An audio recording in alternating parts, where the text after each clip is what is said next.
नमस्कार दोस्तों, जय श्री कृष्ण, राधे राधे। आप सभी का हमारे चैनल में बहुत बहुत स्वागत है। क्या आप जानते हैं कि आपके घर में धन, वैभव और सुख शांति का स्थायी वास क्यों नहीं हो पाता? आज हम आपको उस पवित्र महीने और उस चमत्कारी व्रत कथा सुनाने जा रहे हैं जिसे स्वयं भगवान श्री कृष्ण ने सभी मासों में श्रेष्ठ बताया है।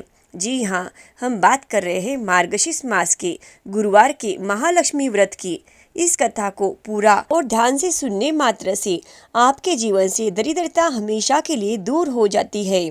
तो चलिए शुरू करते हैं मार्गशीर्ष गुरुवार के महालक्ष्मी व्रत की कथा। मार्गशीर्ष मास के गुरुवार को महालक्ष्मी व्रत रखा जाता है और इससे जुड़ी एक प्रसिद्ध कथा है। यह कथा मुख्य रूप से रानी और महालक्ष्मी देवी से संबंधित है। मार्गशीर्ष गुरुवार की कहानी। प्राचीन काल में एक राज्य में राजा भद्रश्रवा राज्य करते थे। उनकी पत्नी रानी अत्यंत सुसंस्कृत, धनवान और ऐश्वर्य से परिपूर्ण थी, लेकिन समय के साथ रानी को अपने वैभव और संपत्ति का अत्यधिक घमंड हो गया और वह अहंकार में चूर रहने लगी। इसी राज्य में एक गरीब ब्राह्मण भी रहता था जिसकी पत्नी अत्यंत धार्मिक और श्रद्धावान थी। वह हर गुरुवार को श्रद्धापूर्वक श्री महालक्ष्मी देवी की पूजा करती थी। इस व्रत के प्रभाव से उस ब्राह्मण स्त्री के घर में हमेशा सुख, शांति और समृद्धि बनी रहती थी। हालांकि वे गरीब थे। रानी ने देखा कि ब्राह्मण स्त्री के घर में संतोष और समृद्धि है, जबकि उसके अपने घर में इतना वैभव होने के बावजूद कुछ भी महसूस होती नहीं है। एक दिन रानी ने अपनी दासी को उस ब्राह्मण स्त्री के घर भेजा और पूछा कि वे किस पुण्य के कारण सुखी है। दासी लौट कर आई और उसने रानी को बताया कि वह स्त्री हर मार्गशीर्ष गुरुवार को महालक्ष्मी देवी का व्रत रखती है और उनकी पूजा करती है। यह सुनकर रानी ने भी अहंकार त्याग कर श्रद्धा और विश्वास के साथ महालक्ष्मी देवी का व्रत करने का निश्चय किया। उन्होंने विधि विधान से पूजा की और व्रत रखा।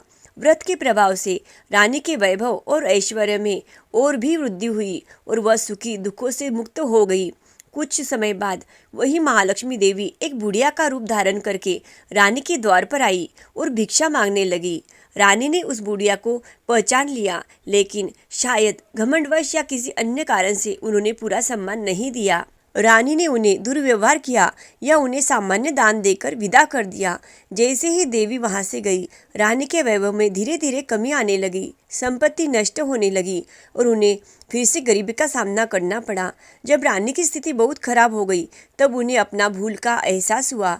उन्होंने ब्राह्मण स्त्री से पूछा कि उन्होंने व्रत का उद्यापन कैसे किया था। ब्राह्मण स्त्री ने उन्हें सही उद्यापन की विधि बताई। रानी ने फिर से उसी विधि को महालक्ष्मी देवी की पूजा की और उद्यापन किया। ऐसा करने पर देवी प्रसन्न हुई और रानी को उनका पूरा वैभव और सुख शांति लौटाई।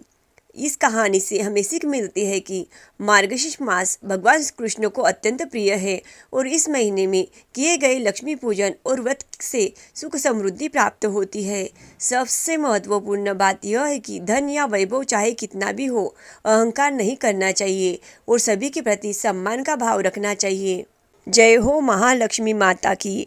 कहानी अगर आपको अच्छी लगी हो तो चैनल को लाइक, शेयर और सब्सक्राइब करना ना भूलें। धन्यवाद।